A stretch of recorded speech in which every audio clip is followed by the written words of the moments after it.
Azam Masood was like a पीर साहब जो दूसरे टेररिस्ट थे या प्रिजन के स्टाफ थे वो उससे ये भी लेते थे तावीज। मैंने देखा उसको, मैंने कहा इसके चेहरा ढकना है भाई, इसको मंकी कैप पहनाई है। तो वो मुझे ऐसे देखता है ना, घूर के देखता है।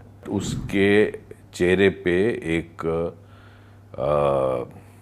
शैतान वाली मुस्कुराहट होती है ना। जब ये मुझे आदेश मिला कि एक स्पेशल प्लेन आ रहा है, उसमें बहुत सीनियर फंक्शन दिल्ली से आ रहे हैं इसको लेने के लिए, तो आप कोट बड़वाल जेल से इसको लेके आके। तो मैं जब गया कोट बड़वाल जेल में, आई टोल्ड दी सुपरिंटेंडेंट जो भी थे उस प्रिजन के, I said these are the orders of the government, you bring him. So prison अगर आप कभी गई हो, भगवान न करे जाना पड़े, तो उसमें एक स्ट्रॉन्ग दो गेट्स होते हैं, जो इनसाइड खुलता है और एक बाहर खुलता है।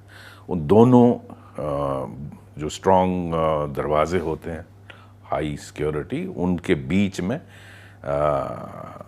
एक स्टेयर जाती है ऊपर, जहाँ ऊपर ऑफिसेस है।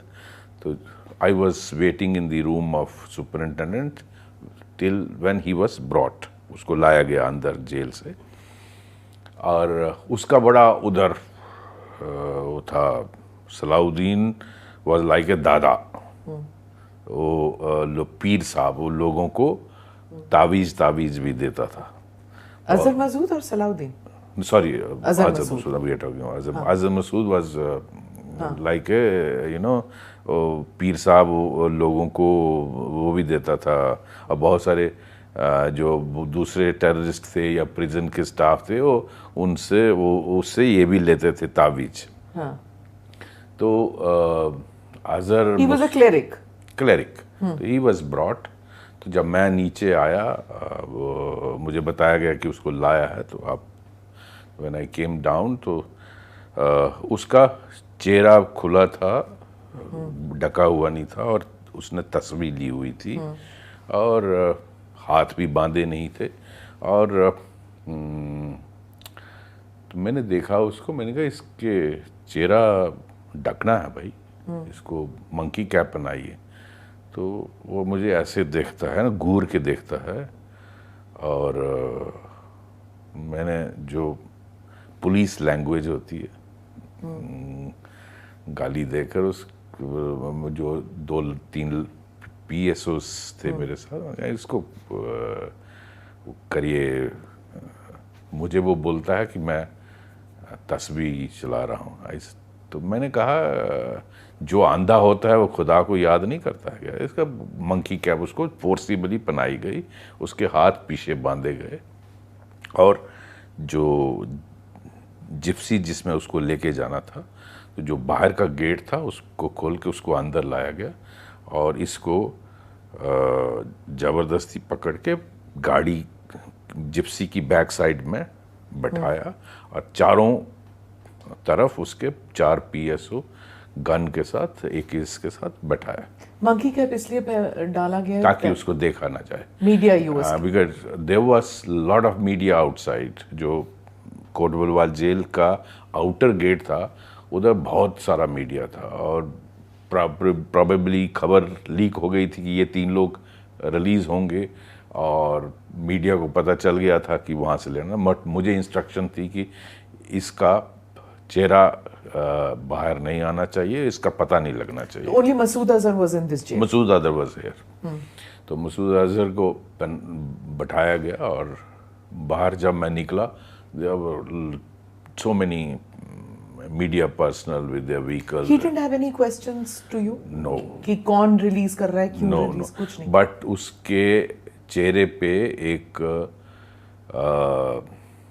शैतान वाली मुस्कुराहट होती है ना, क्या कहेंगे उसको, वो समझ गया था। प्रॉबेबली न्यूज़ वाज आउट कि उसको छोड़ा जा रहा है, और हाईजैकिंग में उसका, तो वो एक मिस्टीरियस स्माइल थी कि अल्टीमेटली आप लोग मुझे छोड़ रहे हो। He knew कि छोड़ेंगे। या वो लग रहा था। तो उसको मैं लिया, और शायद कोट बड़वाल जेल से टेक्निकल एयरपोर्ट जो जम्मू है, that must be around 15-20 kilometre होगा। तो मैं पूरे रास्ते में मीडिया लाइव टेलीकास्ट कर रहा था कि ये इसको लेके जा रहे हैं। आप उसी व्हीकल में थे? उसी व्हीकल में थे। और उसने कुछ नहीं कहा during that no drive? No he didn't ask कि कहाँ लेके जा रहे हैं? नो। कुछ नहीं। एंड आई विश उसको जिंदा नहीं जाने देते। और उसको लेके गए टेक्निकल एयरपोर्ट पे एंड आई हैंडेड ओवर, जो सीनियर फंक्शनरी दिल्ली से आए थे उनके हवाले किया। और मैंने कहा सर ये इसको उन्होंने कहा बैठा, इसमें जहाज़ में रखवा दीजिए, बैठा दीजिए। तो उसमें बैठा दिया और उसके बाद वो ले गए। इसी तरह बाकी 2 को भी लिया गया। और फिर दिल्ली से आपको पता है वहाँ से फिर हमारे उस वक़्त के एक्सटर्नल अफेयर्स मिनिस्टर साथ गए थे और वो दिल्ली से कंधार लेके गए।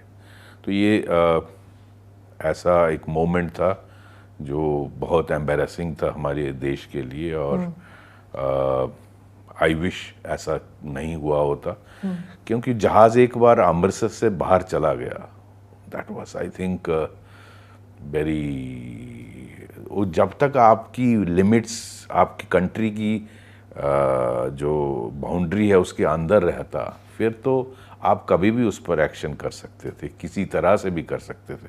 लेकिन एक बार आपके कंट्रोल से चला गया, फिर उस पर वहाँ उस जाकर एक्ट करना वाज नॉट पॉसिबल।